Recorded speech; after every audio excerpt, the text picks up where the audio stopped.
All right, welcome back, Florida Football Insiders, Coach and the Kicker segment. We are in Week 7, college football season, Week 6 of the National Football League. No better person to talk all things with some ball during the week than Coach Jim Leavitt. Welcome back, Coach. Well, it's good to be back, and you're right. It's going fast, isn't it? It's amazing. I haven't been through many seasons like this where I'm not coaching, so it's a little different. I hear you. I hear you. The fall of October starting to hit a little bit cooler weather, things like that.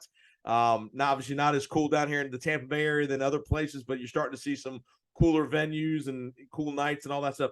How did you, as far as, and I know, how did you treat playing in Florida so much of your career as an advantage for you? Your guys used to the heat, things like that. How did that play into your preparations and your just your going throughout a football season? Well, just like you said, it's usually so much warmer down in Florida, and it's teams that came in here. We tried to use that to our advantage, or we hoped it would work to our advantage. Certainly when you get into the fourth quarter, and of course we ran a lot of high tempo offense. So, and the main reason a lot of people wonder why we did that is because the offensive linemen we weren't going to get those big guys that could move, but we can get the littler guys that could move, and right. So they could stay in more shape, probably to extend games and get into the fourth quarter, and it worked out for us pretty well. As we get to this time of the year, we get to about mid-season, your teams all over the country. You got nicks and bruises and a lot of those kind of things throughout your roster. Is this a time, these next 2-3 weeks, where you really scale back the contact in practice, or just kind of varies team by team of how you're doing? No, you scale it back. I used to, the shoulder pads, I would only have them on Tuesday, and then just used, helmets, and then those protective shoulder harnesses. Right. Wear those on Wednesday, and then Thursday just have helmets, where normally I'd be full pads on Tuesday and Wednesday. So I scaled it back and try to get them into the weight room a little bit more. Okay. This time of year, cut the practice time down, less individual time and more team, because really all I wanted was a lot of kicking and team about this time of year. Individual time, it was to its minimum, and the defensive linemen, O-linemen who always want more individual time still got them because they still got the individual time because of kicking game. So, that's the way I did it, and it, played out pretty well, I thought. There you go. Recruiting wise, is this an active time of the recruiting season, or is it, or at what point does recruiting really ramp up for you guys as far as making decisions being made for this class that's coming up? Give the audience an idea of the kind of the recruiting schedule in season. Well, we've talked about this before. Recruiting never stops, never slows down, and if you do slow it down, then you're not going to be very productive. So, you recruit all the time. The intensity stays very, very high. You're always looking for those commitments. Then you want to try to get people on your campus 3 to 4 times, and usually that works all the way back to when they're sophomores. And it's a constant dialogue. You're trying to get your defense and offensive staff on the phone with you're kind of bringing it down to your top recruits, and you've got them on the board, you've got them in order of kind of how you want to take them. But it's like that guy is third on the board. If he commits, are you going to take him, and or do you hold off the guys, the first or second guy? And those are big questions you have to make. But no, you're doing a lot more with with your whole staff in recruiting, which you do all the time anyway. You're trying to get them on the phone as much as you can, and you're out. You're getting out. You're seeing games. You're seeing people. You're trying to get visible, especially if you're in the state of Florida. You definitely want to, like if you're located here, you definitely want to be very, very have a great presence in this area. If you're in Orlando, like Central Florida, you certainly want to have a presence there, or Miami, and so forth. But it's intense. It always is. Lots of teams have bye weeks, either this week or last week or next week. What are some of the key things as a head coach that you like to do, whether it's a coordinator, coach, positions, whatever, self-scouting yourself during a bye week? How does all that work? And tell us about how you handle bye weeks. Well, usually you're going to self-scout through the year. and your coordinators need to do that. And to look back and to see what's really hurting you, and if something is glaring. In your bye week, I used to go the week I'd always have Monday, Tuesday, and Wednesday. We practiced, and we had some really good practices. And if there's some glaring things on offense, defense, or kicking game, then that's what you want to pay attention to, while also getting a jump start on the next team that you're going to play. You're not going to have the recent film because that's going to be on that next week, but you can really get a good start. Your GAs, your analysts can do a real good job getting a head start on a team. And as far as coaching wise, that's a big deal. Then usually I had guys go out Wednesday nights, and Thursday we recruited Thursday and Friday. And then, especially if we had to travel, say we wanted to go into South Georgia, or say we wanted to get into New Orleans area, or even once in a while up in New Jersey, those guys could take off on a Wednesday night and really have really productive days on Thursday and Friday.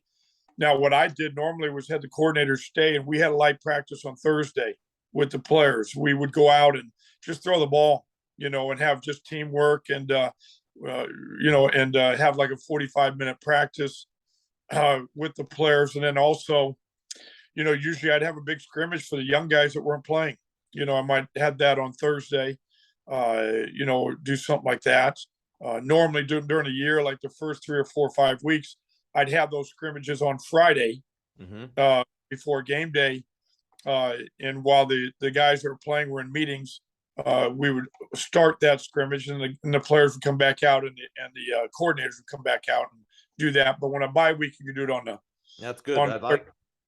I like that. No, I like that, getting those young guys reps, because especially this time of year, if your team's struggling, this is another chance to see those guys. Hey, I need to give this guy some more reps at practice or in the game or whatever. Absolutely. And then, sometimes when you get towards this part of the year, you got to look at how much depth you have too, because you don't want to get guys hurt for scout team. Right.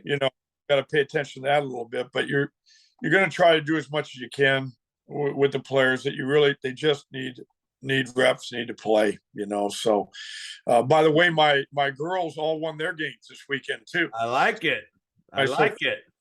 Won 4. Their team has won 4 in a row. Their nickname is the Bucks, and Isabella, they won against Chargers. Now her team is called the Seahawks, so that's a little bit tough on me.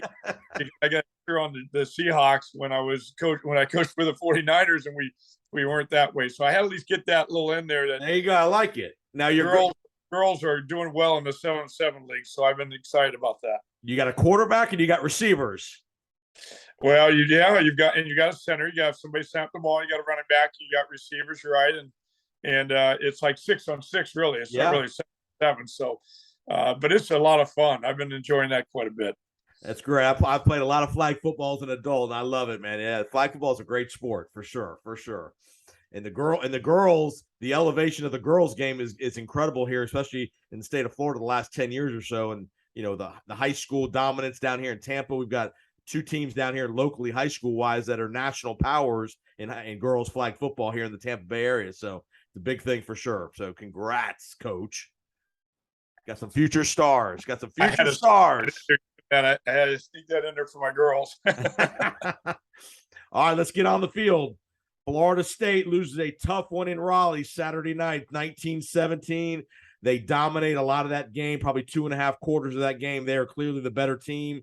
NC State loses their quarterback in the third quarter as well, Devin Leary, and they bring in a backup kid who's primarily a runner in Florida State, somehow gets out of Raleigh with a loss, 19-17. Well, I watched that game, and Florida State should have won the game. Tough to the punter, dropping the ball, then he runs, and then he punts it after he goes. That was the turning point of the game.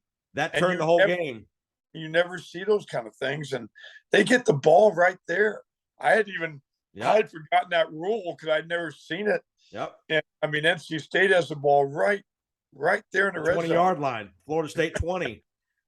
That was really tough, and but then you've got a couple calls. They got they're driving, and they got to make that tough call on throwing the ball. They threw kind of what it looked like a indie route, or you have the two outs. You have I don't know if it was the trips that side, and the two outside guys are coming inside, and then you've got a corner route out of number 3, and he underthrows it, and had a couple interceptions, and that was really disappointing. That I know the kicker struggled, but for them not to put the allow the kicker to have a chance, right, was really frustrating. And they really were winning the whole game, and then the quarterback that came in, 25-year-old from Charleston Southern, yes, and he couldn't throw, and somehow they still couldn't stop the quarterback run play, which is tough. I get that, but there's no way that quarterback should be able to beat you.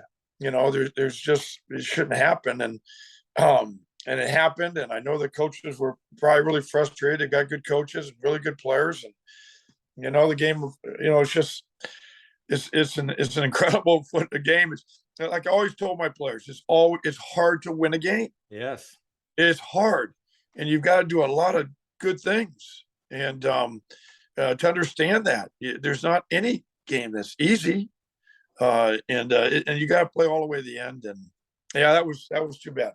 Yeah, it was tough. It's tough. Florida State, not bad for NC State. Right. No, I mean, it's tough loss for Florida State because, again, that was a winnable game. Should have won the game. And if you don't turn the ball over, if you make NC State drive 75 yards, they're probably not getting in the end zone to beat you because, like you said, the kid couldn't throw the ball. The punting situation, the easy interception he threw, the next possession, and then the third interception in the end zone.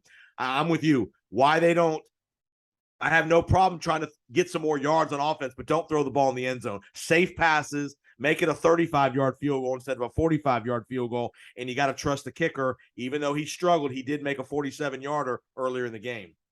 And isn't it interesting that we can kind of dissect it and say what we would have done now? That's always what's hard, when you're in the game. The offense coordinator, who's I'm sure very, very good and has done a good job, you saw something and probably felt like the quarterback could overthrow the ball or anything. And of course, quarterback's kicking himself because he's a really good player. And, I was going to say, you got a veteran quarterback. He's not a freshman. He's a veteran. That's why the game is so exciting and, for us to watch. And we see things like this and we talk about it. And, but you've got those guys out there. They're trying so hard. They are. It's a heck of a game. And that's why I was in it for 40-something years. And who knows? Maybe we'll get back in a little bit. Never know. That's right. All right, let's go down to Miami. Again, the Hurricanes lose another tough game, 27-24 to Carolina. Just seem like they're out of sync. I don't know what it is. It just seems like that's a game again. That's a game you got to win if you're Miami at home. Carolina's good, give them credit, but that's just a game you got to win. Van Dyke throws for a ton of yards, but nobody cares when you come up short and you lose. They just never seem to be able to get control of the game down in Coral Gables. Nah, North Carolina was a better team, I thought, but I do like the quarterback Van Dyke. I thought he threw for 493 yards and 3 or 4 touchdowns. I think he's a good quarterback. That's what surprises me. Where he's had some off games and this and that has happened, this year already. And there's no question Miami, at home, they're struggling, right now, the way they lost, to Middle Tennessee, the way they got buried by those. And then they lose North Carolina. And, Miami should be rolling through a lot of these teams just because of the recruiting area they have and the players, the talent they have there. So I don't know what's happening, but it's, his first year and probably feeling like they've got to figure things out and recruit. And I don't know. It's, you have, again, you have Florida State losing, you have Miami losing, and Florida Gators came out though on top. So, you had the guys win. So, it was, I didn't watch all that game. I watched some of it. But I just thought North Carolina still the better team and, seemed to play better than Miami. You got it. All right. You mentioned Florida. They beat Missouri 24-17, kind of a back and forth game. They separated a little bit. Then it got a little dicey there at the end, but Florida gets out of there 24-17. Do you think Florida can challenge, I'm not saying beat Georgia, beat these other teams, but do you think Florida can upset somebody that they're not supposed to beat here at some point in the SEC? Well, I've always said that any given day, you don't have to be athletically better than the other team to win. If you have your team ready and they're playing with confidence and your kicking game is good and you don't turn the ball over and you get some takeaways, you can win any game. So I'm never going to say that Florida can't beat Georgia, can't beat those type of people, which is interesting that we're even talking like that, because Florida certainly should be maybe at least even on those type of things. But they're just, Missouri is not a great team. Florida's not a great team right now. But the quarterback, did enough good things.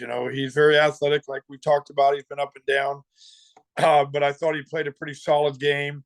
They move him, which is good. And he ran the ball, pretty well a few times. Right. I think they'll try to do whatever they can to protect their quarterback, because he is big, athletic. He can run, so let him run, certainly, and try to let him throw the passes that are, whereas he has the highest percentage of completions, and I'm sure they discuss that a lot after some of those earlier games. But they won the game in a close game, a hard fought game, and did enough good things to win. I thought Florida's quarterback did enough good things to help him win that game. USF, again, give the Bulls credit, a good effort in Cincinnati. Nobody thought they were going to go up to Cincinnati and play very well. They played well. They lost 28-24. The game was back and forth the entire game. It wasn't like it was 28-0 and they came back. I mean, it was a one-score game the whole time. So give Coach Scott and his guys credit for going up there and playing hard. Did you see anything in that game that alarmed you or piqued your interest? Well, I didn't see the game. I saw some replays of it. It seems like the quarterback, they're running him, a fair amount, which is good. He throws the ball pretty well. There's a couple passes there that were really good. I thought their offense did, probably did enough on the road to win that game. I know the 4th and 1 call was, people are going to question that. And of course the coaches will too, because it didn't work, but sure. But I thought South Florida went, it's hard to play at Cincinnati. That's not easy. That's a tough situation.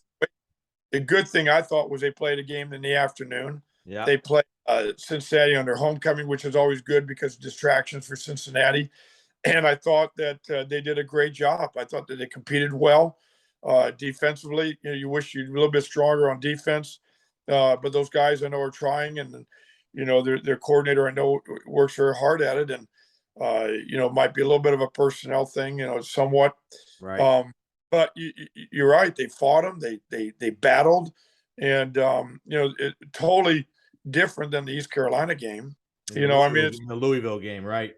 Yeah. And Louisville, same thing. You look at their schedule, and they open at BYU, and that's a tough one. Whether they win or lose that game, you wish they would have played, better. Right. And I know that. And they beat Howard, which they should beat Howard. On the road, Louisville, on the road, Florida.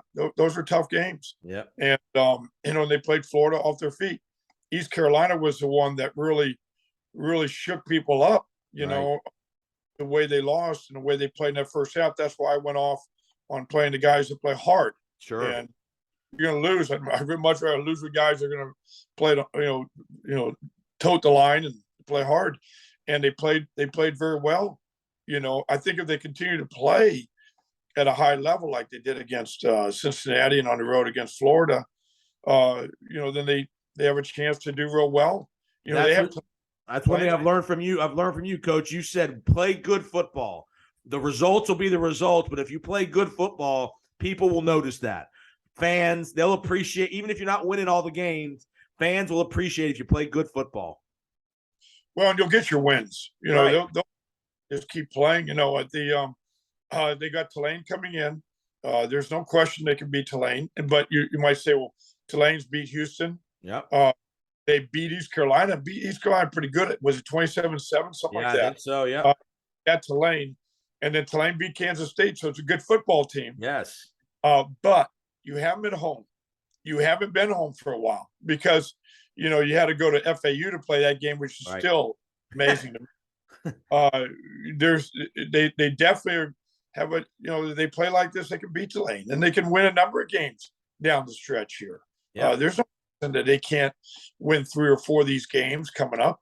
And they just gotta keep playing hard and protect football, and the defense got to get some takeaways. Got to do that. That's important. You got to keep playing better defense. That they changed coordinators. They had a really good coordinator before, but they struggled on defense, so he made a change. They have a good coordinator now. They've got to find a way to play defense, and if they can do that, I think they'll win a number of these games. All right. Listen to the Florida Football Insiders. The coach and the kicker segment, Coach Jim Leavitt. We're just reviewing last week's games. We're going to do some previews coming up here of some games and talk to me about, again, FIU loses at UConn 33-12. Again, we expect to struggle there down with Coach McIntyre. But again, FIU, talk to me about the surprise of UCF manhandling SMU on Wednesday night. Did not anticipate the score being that lopsided. Well, it really wasn't for a lot of the game. Okay. And if you watch the first half, SMU really was almost in control of a part of that game. And SMU is a good football team. And they've got a very good quarterback. And they've got good receivers. Defensively, they didn't play as well as I think what they're capable of. I know they had a few people out. Isaac Slade Matsuda was not playing. He's one of their best players at linebacker. Okay. But Central Florida really got going in that third and fourth quarter. And I was surprised that the score ended up like it did. I thought, and I did watch that game, I did think it was going to be a game that was going to come down to the end because, I was at SMU last year. Yep. But you got to give Central Florida a lot of credit. They're playing some really good football. I enjoy watching their quarterback. He's a fighter, and I love that. Seeing that in him. It was. Give Central Florida a lot of credit. They did a great job in that game. Let's go to. It's a rivalry game that got way out of hand in a hurry, and I was shocked. I didn't watch much of the game. I didn't get a chance to see it. Red River in Dallas, 49-0 Texas. What does Oklahoma? What is that fan base, that coaching staff after that kind of loss? What are you doing as a coaching staff that Saturday night, Sunday morning after that kind of loss? Yeah, I'm not sure Oklahoma's been in this position before, like this. It's really, really tough. Now, Brent Venables is a great coach. Yep. Really good person. He loves his players. And there's not a man out there and nobody out there is going to work harder than Brent. And nobody out there is going to take it as hard as Brent will. Of course, Brent played for me and I know I'm biased, but it's the truth. And, they're lacking players. The quarterback was out. He got hurt. Right. And confidence their team is probably at a pretty low level. And the same thing I would say, with South Florida, where I said you've got to play the guys that are playing as hard as they can and make sure you get them on the field. And South Florida came back and had Cincinnati beat. Oklahoma's it's all tough. They play Kansas this week. Kansas is a team they've been, and every week is going to be a challenge. And everybody's going to feel like they can beat Oklahoma right now because they're at a vulnerable position. But Brent he'll stay in there strong. He'll play the guys that play hard. I texted him, a couple of days ago, just encouraging him, and because it's a big deal because you're going to have how it's going to be. The heat from the fan base. Just the media, all the social media stuff. That's something that's as much. I hate to say it, that's as much of the pressure as anything. It's just having to deal with all the social media crap that you have to deal with as a coach. Well, you don't pay attention to it. You don't turn it on. You don't even look at it. If you're smart, right? I had to be on Twitter because of recruiting. Other than that, I never paid attention to it because what's it going to do? It's just a distraction, and that's not the best thing for your team. It's all about your football team, right? So I did not pay any attention to social media. And if those coaches are smart, they won't even. In fact, I used to have my personal assistant. I told her, I said, every email I get, if it's negative, throw it away. All I want, and I'm going to respond to every email that's positive. And that's what I did. Whenever I got an email, it was always positive. So I felt good. And I responded to all those. The negative ones, I told her, I said, I don't want to see him, just get rid of them. I said, that's not going to help me in my mindset. So you gotta stay away from the social media, especially for Oklahoma right now. How do some, and I'm just they're more of a recruiting question probably.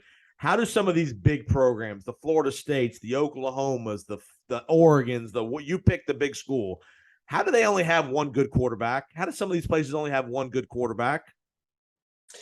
Well, that's a good question. I mean, everybody wants to play right now. It's a vulnerable position. You got, going to play one guy. When I was at South Florida, I had Matt Grothy, and Matt was playing so well, it was hard to get the next guy in there, but I got BJ Daniels in there. And he was our backup. And, I kind of had it separated enough years but I could not get a third one. It was impossible. So I got like a journeyman or somebody that was just tough and a competitor to be that number 3 guy. Yeah. Because you have to, go to him, but it is hard. Normally you could get a second guy that's pretty decent. No, SMU, Mordecai's their starter, and they got a tremendous number 2 quarterback. And he can challenge Mordecai. He came in at the end of the game in that Central Florida game. Preston Stone is his name. Outstanding. But you can usually fight to get 2. Yeah. Especially if you got some separation on years. Especially at a place like Oklahoma. How does Oklahoma not have a second guy that can come in and be – and I know the transfer portal and I get it, but how do you – I mean, it just blows my mind that you don't have a second guy that can at least function somewhat. I'll promise you they worked at it, and they probably maybe felt like they did. But you're right. You're right. It's the most important position on your team. You better have a great one. You hope to be a great one, a great leader who has great courage, that can throw the ball and run, my opinion. But again, it depends on your style of offense. Mike Leach wouldn't. I'm sure Mike would love to have a quarterback could run also, but, he's got to have a guy who can throw, and he has done such a great job there at Mississippi State. But, but I always liked the quarterback that was mobile or could at least reset his feet and, get out of jams. How do you get the confidence back of your team when you get beat like that by a rival? 49, it's such a bad beating against a rival. How do you get your confidence of your team back that next week? Well, you got to be honest with them. You got to close the ranks, and you got to hope you have great leadership. Those things have got to happen. And when you get beat like that by Texas, is tough now. And there's not a lot of answers. I don't know any other way you do it. You get with your team, and you get with your leaders. And you hopefully you have leaders at each position group, your offensive line, your tight ends, your receivers, running backs. Hopefully your quarterback's a great leader. And I think what will happen with them is I think Gabriel will come back and play. Okay. And I think that'll be a big deal, because I heard he was thrown on the sideline, but they wouldn't let him play. They'll get him back, and that will change a lot of dynamics of it all. But you got to get your defense back playing, and Brent knows defense. Anybody, you got to get that going. And here you do get in a position right now where if it's even or close, play the younger guy, develop him, especially with the transfer portal. You don't want to lose some of those guys that are going to be great players, and start investing all your time into them, and bring them along. How much of in Venables is the defensive guy, so this. How hard is it going to be for him to? How does a guy like him identify or realize, hey, schematically we need to do things differently when he's so used to having success, so used to being so good doing what he's doing? Who on that, does somebody on that staff tell him, hey, coach, we can't play this kind of defense very well? Or how does that get across to a guy who's a defensive guy? Well, I think what he'll do is he'll look at his scheme, and he'll look at the things that the guys that he has right now can do within his scheme. Okay. He's not going to change. He's been doing this too long. He's had too much success at Clemson and certainly at Oklahoma before. Yep. And certainly some of the same things we did at Kansas State.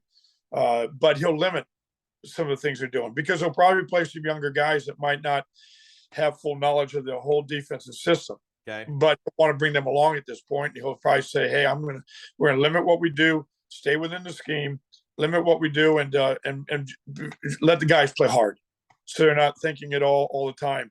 But I don't think he'll change the scheme or things like that, because it's been good for him, and there's no reason to. Now there's pressure on the defense coordinator. There's no doubt. There's going to be a lot of pressure there, and I know him, and he's a good man, and he's a good coach. But it's just the way it is.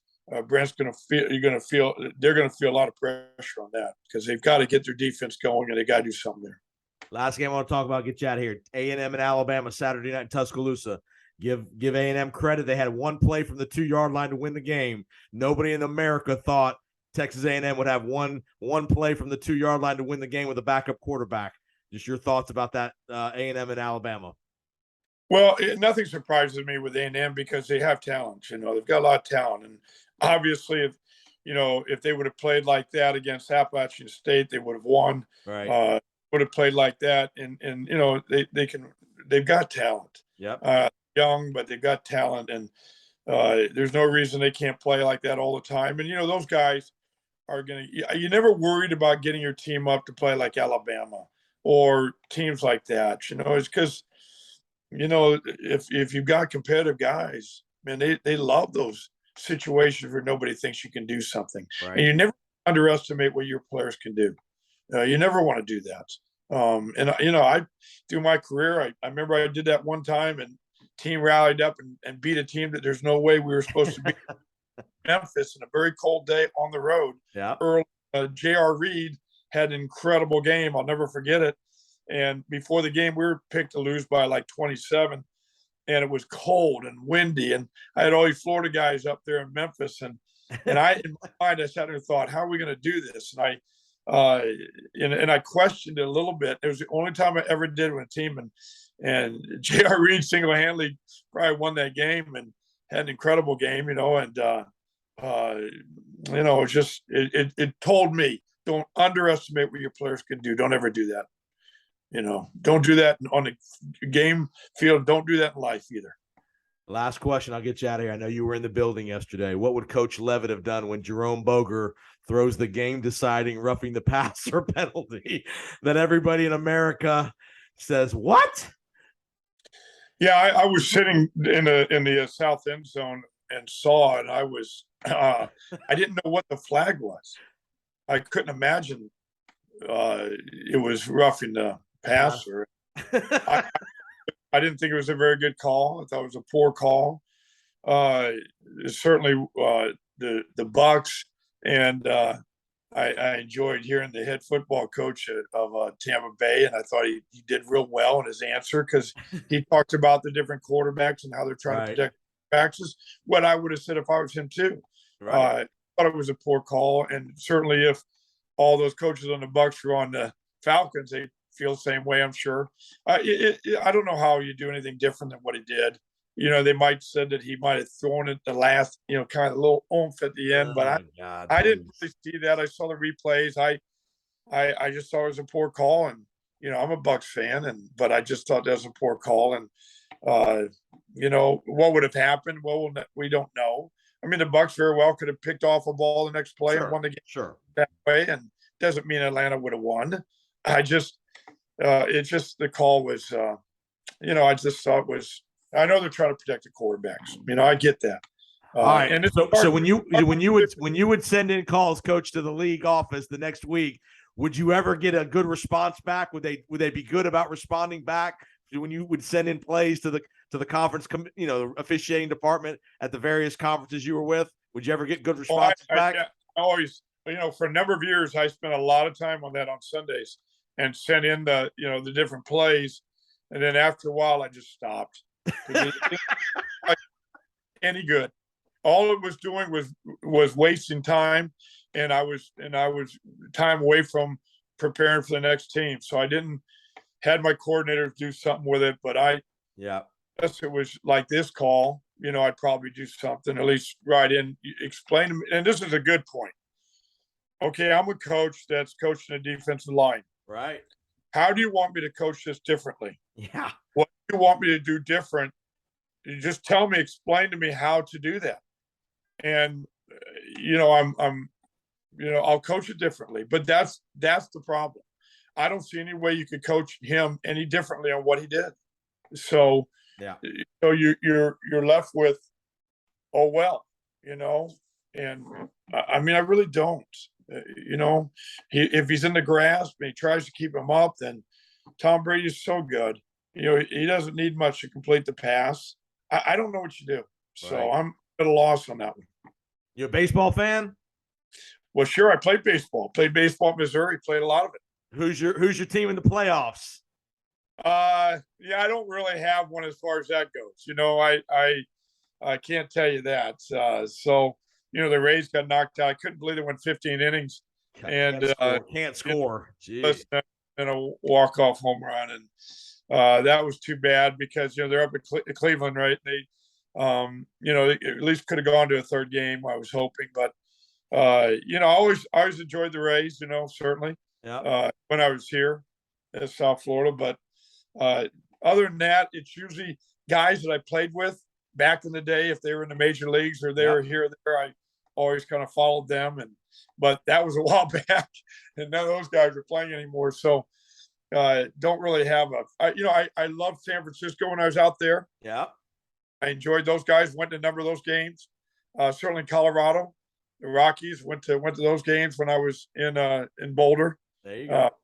But here, I watched the Rays. I watched some of those innings because it was, to 15 innings. So I was kind of changed. It was painful. Painful. It was. Coach, great job. Have a great week. How many flag football games we got this coming up Saturday? Get the girls got a doubleheader. We're in the playoffs now. We're in the playoffs. Both girls made the playoffs, I think. So they had to play on Sunday morning, so that was kind of crazy because Sophia played on Sunday morning at 9:45. We got out there at 10:30. We're flying to get to the Bucks game. I took Isabella, Sophia, and then a friend. Her name is Peyton, and in fact, her mom, her name is Dawn, is a big South Florida fan. So we hurried up, got to the stadium, got there. I just went ahead. I have a parking pass, but I went ahead and just paid for parking to get close to the stadium because I didn't want those girls had to walk too far. And we got in our seats, and it was a lot of fun. Got some hot dogs, hamburgers, and had a blast. We better have a championship. I want to hear about a championship banner being posted at the condominium in the near future. I want to see a banner in the background. That sounds good. Have a great week, Coach. We'll talk to you next week. All right. See you, Jason.